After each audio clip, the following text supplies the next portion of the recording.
प्रिय विद्यार्थियों, हम पाठ 8 का अध्ययन कर चुके हैं जिसका शीर्षक है यह सबसे कठिन समय नहीं। पाठ 8 का शीर्षक क्या था? यह सबसे कठिन समय नहीं। इनकी कवयित्री जो थी इस पाठ की वो है जया जादवानी जी। इस पाठ की कवयित्री कौन थी? जया जादवानी जी। आज हम इस पाठ के प्रश्नोत्तर करते हैं।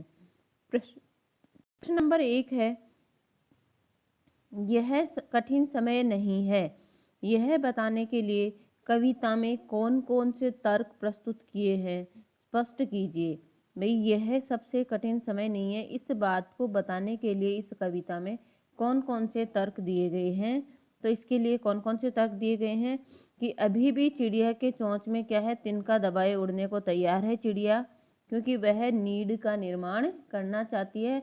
अभी भी उसने अपने जीवन में हार नहीं मानी है। एक झड़ती हुई पत्ती को सहारा देने के लिए कौन बैठा है? एक हाथ बैठा है। अभी भी एक हाथ जो है झड़ती हुई पत्ती को सहारा देने के लिए बैठा है, अर्थात जो बेसहारा लोग हैं उनकी मदद करने वाले लोग अभी भी यहाँ पर मौजूद हैं। अभी भी एक रेलगाड़ी गंतव्य अर्थात पहुंचने वाले स्थान तक ले जाती है। नाने की कथा का आखिरी हिस्सा भी अभी भी बाकी है। अभी भी एक बस अंतरिक्ष पार की दुनिया से बचे हुए लोगों की क्या लाएगी? खबर ले आएगी। अभी भी कोई किसी को कहता है कि जल्दी आ जाओ, सूरज डूबने का समय हो चला है। इस तरह से कह रहे हैं कि अभी भी क्या है, हमारे जीवन में आशाएं भरी हुई हैं। इसलिए हमें क्या है, हमें यह नहीं मानना चाहिए कि हमारे जीवन का यह सबसे कठिन समय नहीं है। यह इसमें तर्क दिया हुआ है। इसके लिए कौन कौन से तर्क दिए हैं? पहला तर्क दिया था कि अभी भी चिड़िया जो है अब चोंच में तिनका दबाए हुए अपने घर का निर्माण करने के लिए तैयार है, उड़ने के लिए तैयार है। अभी भी एक हाथ जो है झड़ती हुई पत्ती को सहारा देने के लिए तैयार है।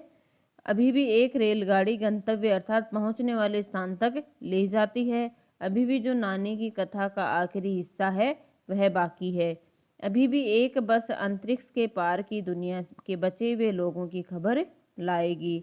अभी भी कोई किसी को कहता है कि जल्दी आ जाओ, सूरज डूबने का समय हो चला। अर्थात हमारे जीवन में अभी भी ऐसे लोगों की कमी नहीं है जिनसे हमें अपने जीवन में आशाएं प्राप्त होती रहती हैं, जिनसे हमें समय पर मदद मिल पाए। ऐसे लोगों की अभी भी हमारे जीवन में कमी नहीं है। लोग हमारी चिंता करने वाले अभी भी मौजूद हैं। इसलिए हमारे जीवन का कठिन समय अभी नहीं हो सकता है। अगला प्रश्न हमारा है, चिड़िया चोंच में तिनका दबाकर उड़ने की तैयारी में क्यों है? वह तिनकों का क्या करती होगी? तो चिड़िया अपनी चोंच में तिनका दबाकर उड़ने की तैयारी में है। क्यों? क्योंकि सूरज डूबने का समय हो चुका है। उसके डूबने से पहले चिड़िया क्या करना चाहती है? अपना घोंसला बनाना चाहती है। वह तिनके से अपने लिए क्या कर रही है? घोंसला तैयार कर उसमें अपने बच्चों के साथ में रहेगी, और वो घोंसला उसके परिवार को क्या करता है? सुरक्षा प्रदान करता है। चिड़िया का उदाहरण दिया है कि चिड़िया तिनका दबाकर उड़ने की तैयारी में क्यों है? क्योंकि चिड़िया जो है अपनी चोंच में तिनका दबाकर उड़ने की तैयारी में है। क्यों? सूरज डूबने का समय हो चुका है। शाम का समय का वर्णन किया गया ना इसमें। तो सूरज डूबने का समय हो गया है और उसके डूबने से पहले चिड़िया क्या कर रही है? अपने लिए घोंसला बनाना चाहती है। वह तिनके से अपने लिए घोंसला तैयार कर अपने बच्चों के साथ रहेगी, और घोंसला उसके परिवार को क्या प्रदान करेगा? सुरक्षा प्रदान करता है। कविता में कई बार आता है अभी भी का प्रयोग करके बातें रखी गई हैं।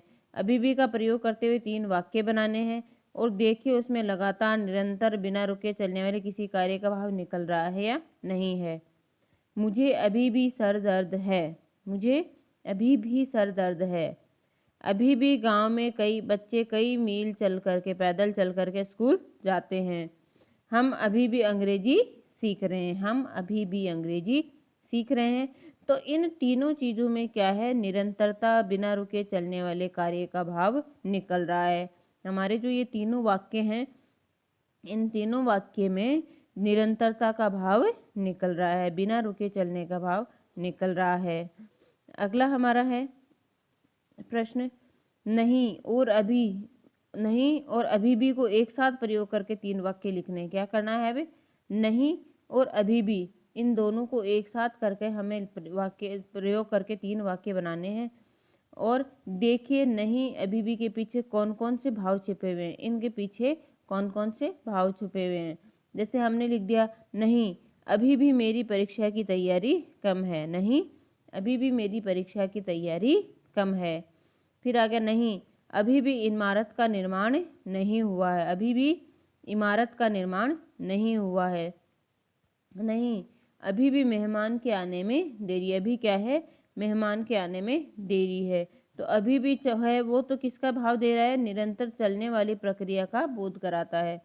अभी भी तो किसका बोध करा रहा है, जो निरंतर प्रक्रिया चल रही है उस प्रक्रिया का बोध कौन करा रहा है, अभी भी करा रहा है।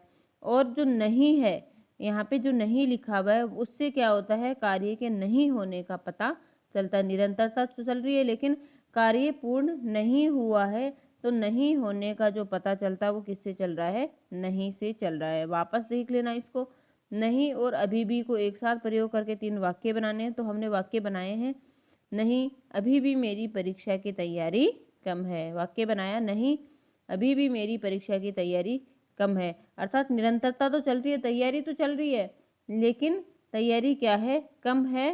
तो कार्य हमारा क्या नहीं, पूरा नहीं हो रहा है।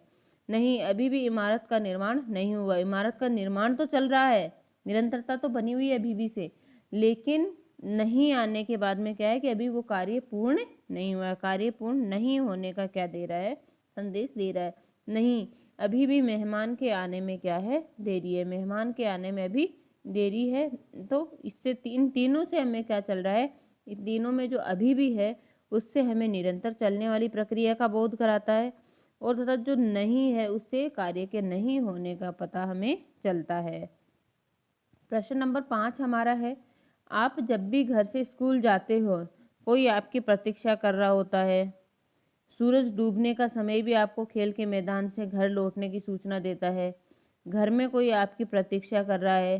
प्रतीक्षा करने वाले विषय के में आप क्या, व्यक्ति के विषय में आप क्या सोचते हैं, अपने विचार स्वयं के आपको लिखने हैं। स्वयं भी लिख सकते हैं। उसके अलावा मैं आपको बता देती हूँ किस तरह से प्रतीक्षा करने वाले व्यक्ति क्या हो सकते हैं, हमारे प्रियजन, हमारे खुद के अपने होते हैं। जो भी हमारी प्रतीक्षा करते हैं वो कौन होते हैं, हमारे प्रियजन होते हैं, हमारे अपने होते हैं। तो मेरे तो दिन की शुरुआत और अंत किससे होती है, माँ के प्यार से होती है। आपकी भी इसी तरह होती होगी।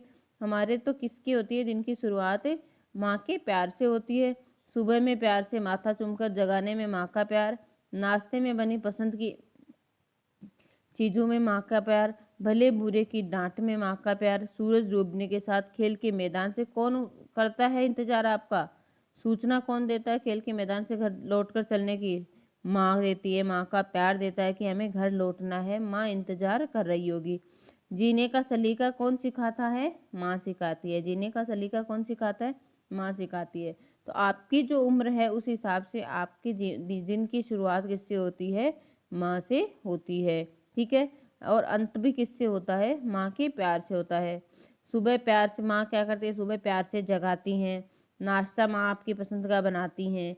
अगर आप कुछ गलत कर रहे हो, भला बुरा कर रहे हो, तो उसके डांट में भी क्या होता है, माँ का प्यार होता है। सूरज डूब जाता है तो आपको खेल के मैदान से घर आने के लिए कौन प्रेरित करता है, माँ का प्यार करता है कि माँ क्या करेगी, इंतजार करेगी हमारा, ठीक है। हमें जीने का सलीका कौन सिखाता है, माँ सिखाती है।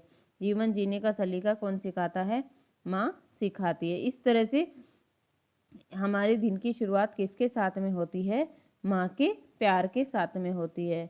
इस तरह से हमारे इस पाठ में, छोटा सा पाठ था बिल्कुल ही, उसके प्रश्न इतने ही हैं। ये प्रश्न हमें करने हैं, ठीक है। दोबारा एक बार आप देख लो। यह कठिन समय नहीं है, यह बताने के लिए कविता में कौन कौन से तर्क प्रस्तुत किए गए हैं, स्पष्ट कीजिए। कौन कौन से तर्क दिए गए हैं कि अभी भी चिड़िया जो है चोंच में तिनका दबाए उड़ने को तैयार है, क्योंकि वह नीड़ का निर्माण करना चाहती है। एक हाथ जो है झड़ती हुई पत्ती को सहारा देने के लिए अभी भी बैठा हुआ है। अभी भी एक रेलगाड़ी गंतव्य अर्थात पहुंचने वाले स्थान तक जाती है। नानी की जो कथा का आखिरी हिस्सा है वो भी अभी भी बाकी है। अभी भी एक बस जो है अंतरिक्ष के पार के दुनिया के बचे हुए जो लोग हैं उनकी खबर लाने वाली है। अभी भी कोई किसी को कहता है कि जल्दी आ जाओ सूरज डूबने वाला है। अर्थात हमारी चिंता करने वाले लोग अभी भी इस दुनिया में मौजूद हैं।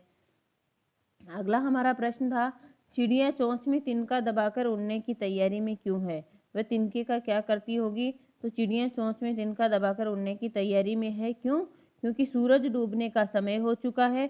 उसके डूबने से पहले चिड़िया अपने लिए घोंसला बनाना चाहती है। वह तिनके से अपने लिए घोंसला तैयार कर उसमें अपने बच्चों के साथ रहेगी।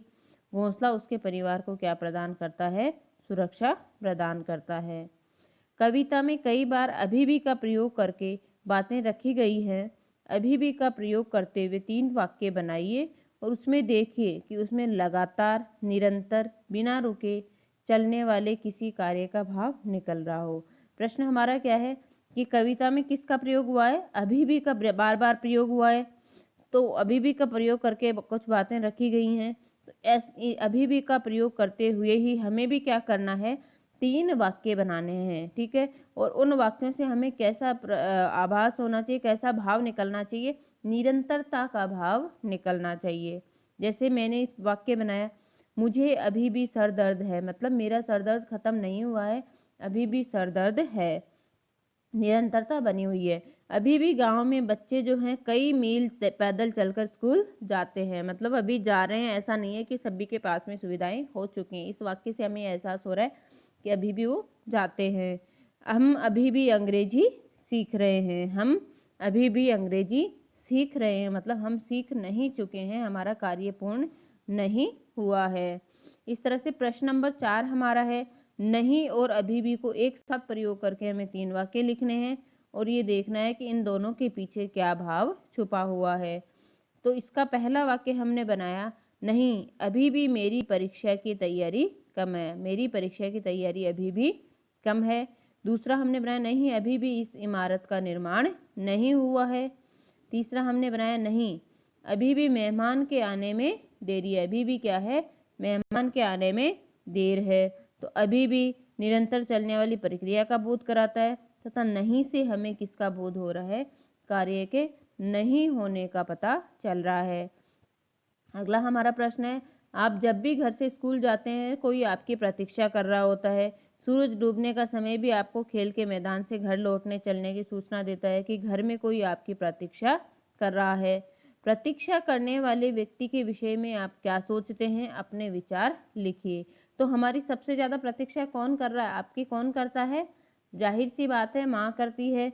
तो हमारा जो दिन की शुरुआत होती है वो किससे होती है? माँ के प्यार से होती है। हमारे दिन की शुरुआत किससे होती है? माँ के प्यार से होती है।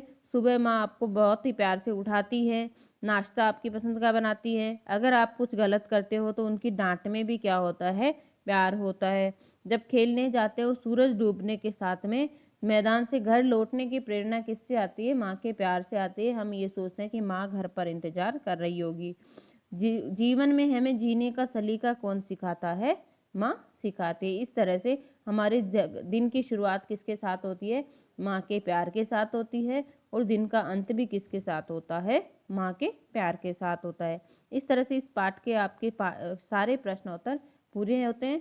आपको सारे के सारे नोटबुक में नोट करके मेरे को व्हाट्सएप पे सेंड करने हैं। धन्यवाद।